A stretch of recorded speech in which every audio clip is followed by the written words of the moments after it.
সেই কমিটি বনাইছিলে কেন্দ্ৰীয় গৃহ মন্ত্ৰণালয়ে, কিন্তু গৃহ মন্ত্ৰণালয়ে জাষ্টিছ বিপ্লৱ শৰ্মাৰ কমিটিৰ ৰিপৰ্ট গ্ৰহণ নকৰিলে। সেই সময়ৰ মুখ্যমন্ত্ৰী সোণোৱাল ডাঙৰীয়াৰ হাতত তেওঁলোকে ৰিপৰ্টটো ছাবমিট কৰি দায় সাৰিলে। তাৰপাছত লখিমপুৰ যিখন কেবিনেট হৈছিলে তাত অসম চৰকাৰে সিদ্ধান্ত ল'লে যে 3 ভাগত বিভক্ত কৰিলে। গোটেইখিনি ৰিকমেণ্ডেশ্যন ক'লে এভাগ অসম চৰকাৰে কৰিব, এভাগ কেন্দ্ৰীয় চৰকাৰে কৰিব, আৰু এভাগ অসম আৰু ৰাজ্য আৰু কেন্দ্ৰীয় চৰকাৰ মিলি পেলাই। আজি মই নৰেন্দ্ৰ মোদী ডাঙৰীয়াক কোনো আক্ৰমণ কৰিবৰ কাৰণে প্ৰেছ মিট পতা নাই। এইটো কংগ্ৰেছ দলৰ আমাৰ উদ্দেশ্য।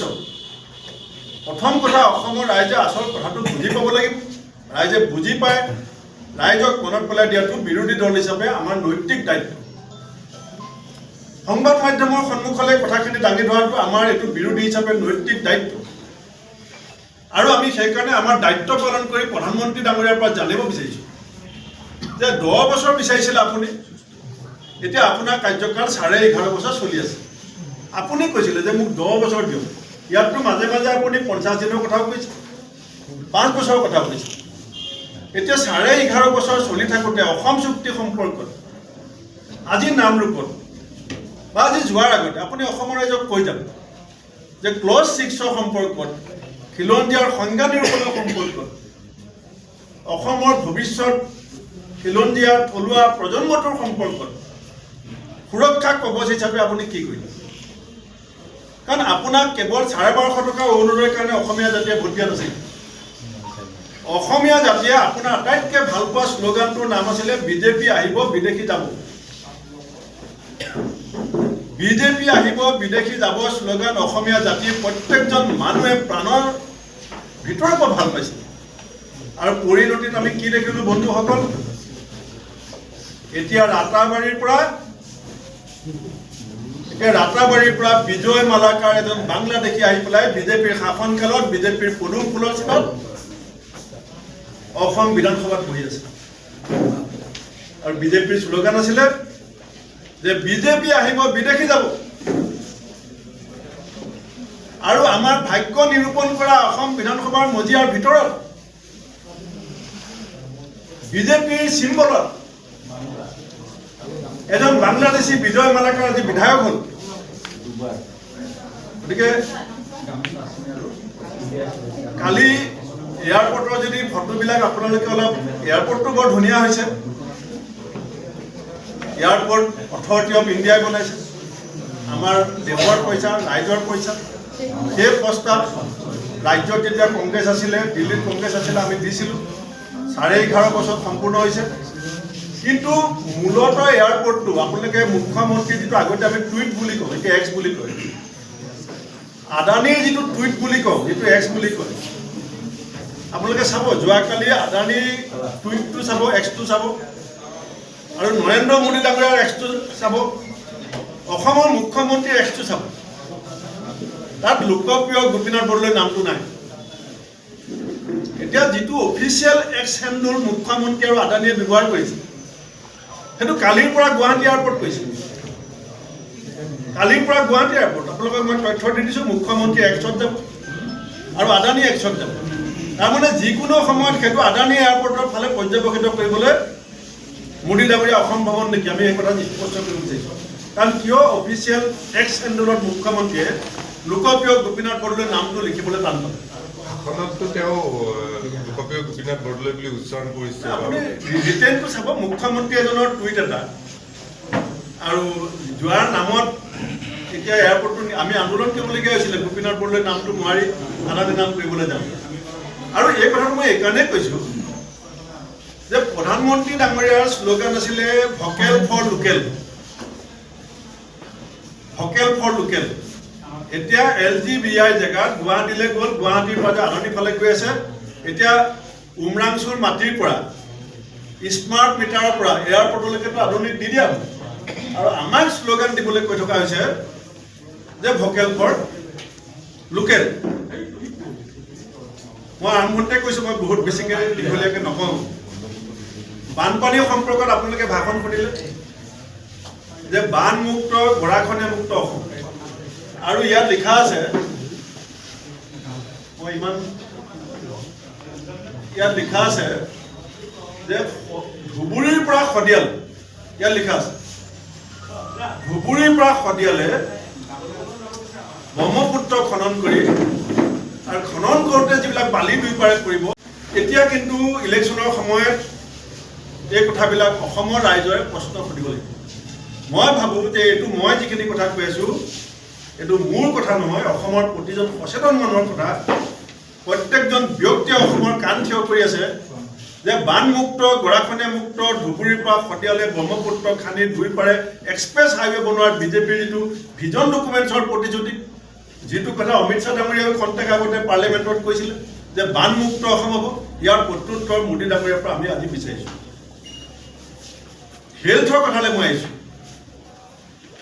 আমাৰ সময়তো কেইবাখনো মেডিকেল, নতুন মেডিকেল কলেজ আৰম্ভ কৰা হৈছিলে, বহুত হস্পিটেল আৰম্ভ কৰা হৈছিলে, বিল্ডিং আমি দেখিছোঁ চাৰিওফালে।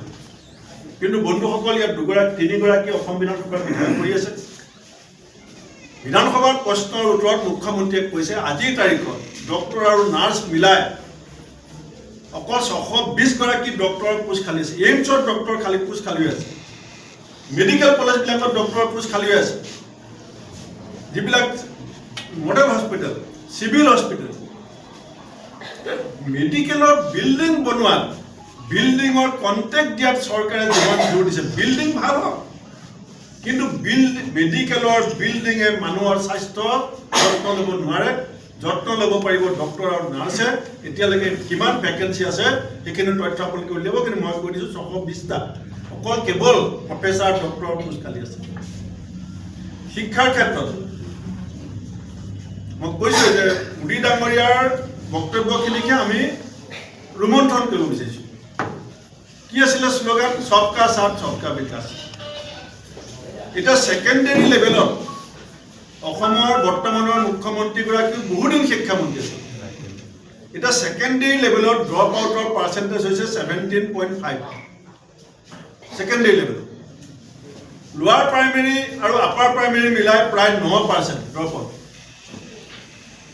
9% ড্ৰপ আউট। গতিকে আজিৰ তাৰিখত যিটো সময়ত তেওঁলোকে নতুন অসমৰ অগ্নিৰুদ্ধ যাত্ৰাৰ কথা কৈ আছে উন্নয়নৰ, সেইটো সময়ত ছেকেণ্ডেৰী লেভেলত 70.5% ড্ৰপ আউট এডুকেশ্যনত, আৰু লোৱাৰ আৰু প্ৰাইমেৰী মিলাই প্ৰায় 9% ড্ৰপ আউট। মই আপোনালোকক কৈছিলোঁ আহিম, মোৰ কথাখিনি কৈছোঁ। এতিয়া যে জল জীৱন মিছন, আমি গোটেই অসমত এখন বেনাৰ দেখিছিলোঁ। সেই বেনাৰখনত কি আছিলে? ঘৰ ঘৰ মে জল, ঘৰে ঘৰে জল। এতিয়া সমগ্ৰ অসমত ৰাইজে আন্দোলন কৰি আছে, কংগ্ৰেছ দলে সন্মুখৰ পৰা নেতৃত্ব দি আছে। এতিয়া ঘৰে ঘৰে আছে নল, নাই ক'তো জল। এইটো প্ৰধানমন্ত্ৰী ডাঙৰীয়া কাণত পৰিবলৈ নিদিব পাৰে কোনোবাই, কিন্তু বিৰোধী দল হিচাপে আমি সংবাদ মাধ্যমৰ মাজেদি প্ৰধানমন্ত্ৰী ডাঙৰীয়াক ক'ব বিচাৰিছোঁ যে মোদী ডাঙৰীয়া, এতিয়া ঘৰ ঘৰ মে জল নহয়, ঘৰ ঘৰ মে নল হায়, জল নেহি হায়।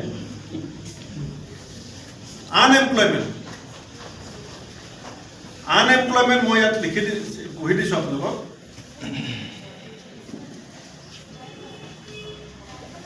আনএমপ্লয়মেণ্টত ইয়াত লিখিছিলে more than 23 lakh educated youth are unemployed in Assam. A land of Papon and Jubin has not just failed to nurture the innate artistic finance of Assam, but failed to provide dignified employment to one of the most talented pools of the country. Failed to generate job opportunities. এইটো হৈছে তেওঁলোকে কৈছিলে যে 16 চনত অসমত 23 লাখ পঞ্জীভূত নিবনুৱা আছে, আৰু 23 লাখ পঞ্জীভূত নিবনুৱা থকাৰ কাৰণে তেওঁলোকে কৈছিলে যে জুবিন পাপনৰ দেশত ইমান চাকৰি সৃষ্টি কৰাত চৰকাৰৰ যিটো চূড়ান্ত ব্যৰ্থতা, তাৰ পৰিণতিত তেওঁলোকে উত্তৰ দিছিলে যে অসম নিয়োগ সৃষ্টিকাৰী গোটেই আমাৰ দেশখনৰ ভিতৰত প্ৰথম 5খন ৰাজ্যৰ ভিতৰত এখন হ'ব। বন্ধুসকল, 23 লাখ নিবনুৱা যেতিয়া তৰুণ গগৈ ডাঙৰীয়া সময়ত আছিল, যেতিয়া তেওঁলোকে আজি ক'লে মোদী ডাঙৰীয়া কি ক'লে গুৱাহাটীত লোকসভা ইলেকশ্যনত আহি পেলাই ভাষণ দি পেলাই কি ক'লে যে যিখন গুৱাহাটীৰ কাষেদি দাঁতি কাষেদি ব্ৰহ্মপুত্ৰৰ দৰে নদী বয় তাত খোৱা পানীৰ অভাৱ আছে আৰু যদি গুজৰাটত যায় আমি এনেকুৱা খোৱা পানী পাইপ লগাইছোঁ য'ত তৰুণ গগৈ ডাঙৰীয়াৰ পৰিয়ালৰ সৈতে মাৰুতি কাৰ চলাব পাৰিব। সেয়া আছিলে মোদী ডাঙৰীয়াৰ ভাষণ। আৰু এতিয়া গুৱাহাটীবাসীয়ে চিন্তা কৰক যে বিজেপিৰ 11.5 বছৰীয়া কাৰ্যকালত তেওঁলোকৰ খোৱা পানীৰ সমস্যা কিমান % সমাধান হ'ল। য'ত যিকেইডাল পাইপ লগাইছে সেই পাইপকেইডাল ফাটিলে আপোনালোকে গম পায়, মানুহে পানী খোৱা কথাটো কোনো গম নাপায়। সেইকাৰণে এই যে এমপ্লয়মেণ্টৰ কথা যে কৈছিলে 23 লাখ নিবনুৱাৰে ভাৰাক্ৰান্ত অসম, মই মোদী ডাঙৰীয়াক জনাব বিচাৰিছোঁ কাৰণ বিজেপি নেতাবিলাকে আপোনাক নজনায় আপোনাৰ এই 11.5 বছৰীয়া কাৰ্যকালত এতিয়া অসমত পঞ্জীভূত নিবনুৱাৰ সংখ্যা হৈছে 33.59 লাখ। এইটো এছেম্বলি ৰেকৰ্ড ৰেজিষ্টাৰ পঞ্জীভূত নিবনুৱা 23 লাখ থাকোঁতে তৰুণ গগৈ ডাঙৰীয়াৰ বিৰুদ্ধে তথ্য উদ্ঘাটন হ'ল যে ব্যৰ্থ কংগ্ৰেছ, পাপন জুবিনৰ দেশত নিয়োগৰ কোনো সম্ভাৱনা নাই, এইকাৰণে বিজেপিক আনিব লাগে। আৰু বিজেপিক আনি আমি কি পালোঁ? 23 লাখ যিখন ৰাজ্যত নিবনুৱা আছিল এই 11.5 বছৰত সেইটো 33.59 লাখ বৃদ্ধি পালে। তাৰ ভিতৰত বন্ধুসকল আপোনালোকে জানি আচৰিত পাব যে 8,33,000 কেৱল গ্ৰেজুৱেট এণ্ড পোষ্ট গ্ৰেজুৱেট নিবনুৱা। পঞ্জীভূত যিখিনি নিবনুৱা তাৰ ভিতৰত 8,33,000 গ্ৰেজুৱেট এণ্ড পোষ্ট গ্ৰেজুৱেট, য'ত ইঞ্জিনিয়াৰো আছে, MA পাছ আছে, BA পাছ আছে, চব আছে। এইটো হৈছে আমাৰ 11.5 বছৰ অসমৰ দৰ্পণ। কাছাৰ মিল কি কৈছিল বিজেপি যে নগাঁও পেপাৰ মিল, কাছাৰ মিল পুনৰ্জীৱিত কৰা হ'ব। কাছাৰ মিল ছাছপেণ্ড কেতিয়া হ'ল? 2015 চনত। চৰকাৰ কোন আছিল? Delhi. Nagaon paper mill Jagiroad suspend কেতিয়া হ'ল? 2017 চনত। চৰকাৰ কোন আছিল? দিল্লী। এই কথাখিনিৰ উত্তৰ অসমৰ মানুহক মোদী ডাঙৰীয়াক দিব লাগিব। আৰু এই প্ৰশ্ন মোদী ডাঙৰীয়াক অসমৰ মানুহে গাঁৱে ভূঞে বিজেপি নেতাবিলাকৰ জৰিয়তে এই প্ৰশ্ন অসমৰ ৰাইজক সোধাৰ কিন্তু সময় আহিছে।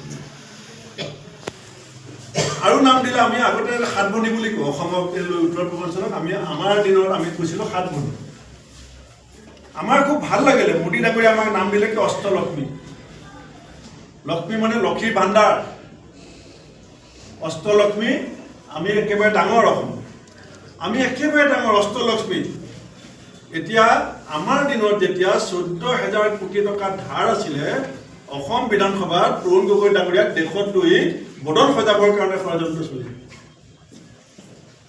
আৰু এতিয়া অষ্টলক্ষ্মীৰ 1 নম্বৰ যিজনী বায়েক অসম, এতিয়া অসমৰ মুখ্যমন্ত্ৰীয়ে ভিক্ষাৰ জুলুঙা লৈ বেংকৰ দুৱাৰে দুৱাৰে ঘূৰি এতিয়া 1.5 লাখ কোটিতকৈ ধাৰ অধিকৰণ কৰিছে। সেয়া হৈছে অষ্টলক্ষ্মী পৰিচয়। ইয়াত আপোনালোকে শুনিলে কি ধুনীয়াকৈ কৈছিলে।